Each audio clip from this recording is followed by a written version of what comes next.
Amen. Amen. Thank you, Bishop. Thank you, Pastor Chris. Thank you, all the pastors in the house. Amen. I realize this is not a prayer line.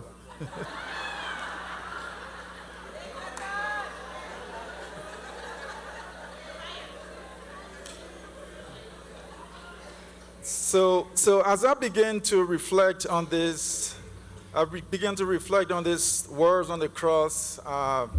It occurred to me there's a statement that I saw, and the statement sort of reaffirmed my experience, my personal experience that I went through. The statement says, in essence, there's no greater pain in this life than for a parent to see the child go through pain, for the child to go through agony, and eventually the child dying in their presence while they are there, but yet they are unable to do anything.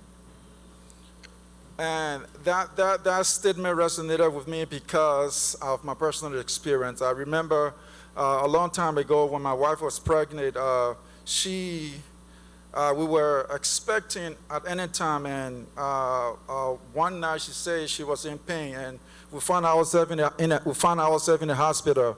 While in the hospital, the doctors were doing the doctor's thing, the nurses were doing the nurses' thing, and we were told that this child was suffocating, this child was in pain. We were eventually told that this child didn't make it. This somehow aligns with the third word on the cross, because in John 19, 26 and 27, we see Mary at the cross. We see Mary in pain, watching her son, watching Jesus being beaten, watching Jesus with the bruise over his head. We see him being pierced on his side. We see Jesus suffering.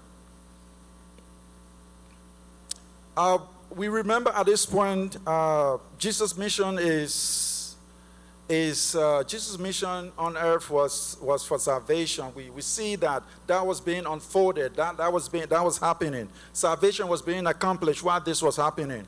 And in that moment, as Jesus looked down at the base of the cross, he saw his mother. And in that moment, you would think Jesus in his humanity would say, "Mother, I need your help." But in that moment, we see Jesus rather crying for help. We see Jesus seeking the welfare for his mother. We see Jesus asking John to take care of his mother. We see Jesus looking after his mother and the pain that she was going through. Someone might say that Jesus was fulfilling Exodus 20:12 that says, "Honor your father and your mother." But I think there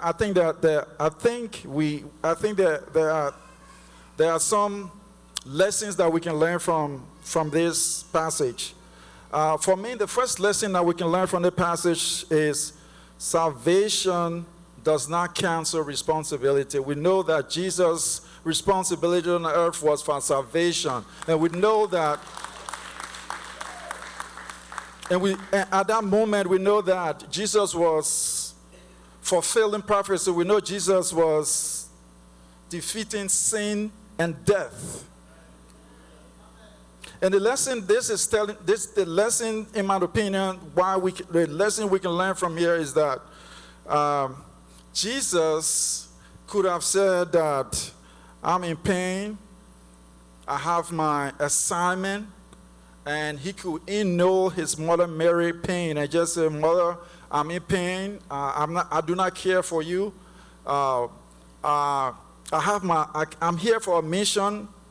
I'm here for salvation. I don't care for you." But we see Jesus caring for his mother. We see Jesus working with John to take care of his mother.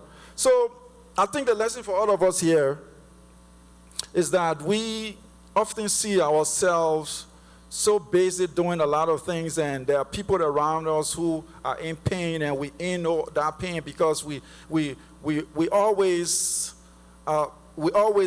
we always on ourselves in terms of we want to make sure that our bank account is good. We want to make sure that everything that's around us is good, and people that are around us that we supposed to pay attention to, we sort of indulge those people because we tend to put emphasis on ourselves instead of people that are around us. So I want us to think about that in terms of Jesus on the cross. Jesus could have done anything and dismiss his mother, but he did not dismiss his mother. And I believe the second lesson we can learn from this is that suffering does not excuse neglect. Jesus was suffering.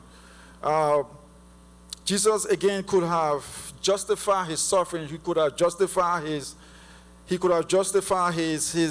neglect. He could have justified that neglect and say, "Mother, I do not need you.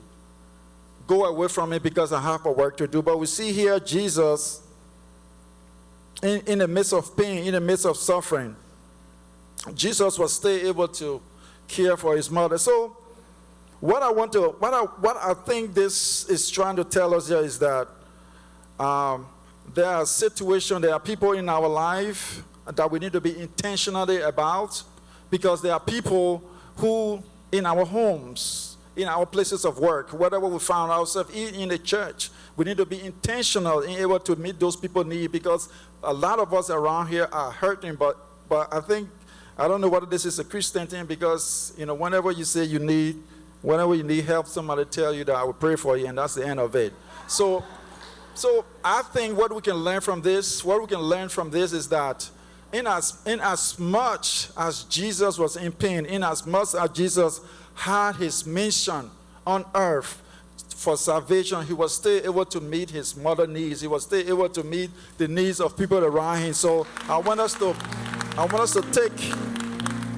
take this before I have my seat. I want to just ask a question and make sure that all of us understand and take this home.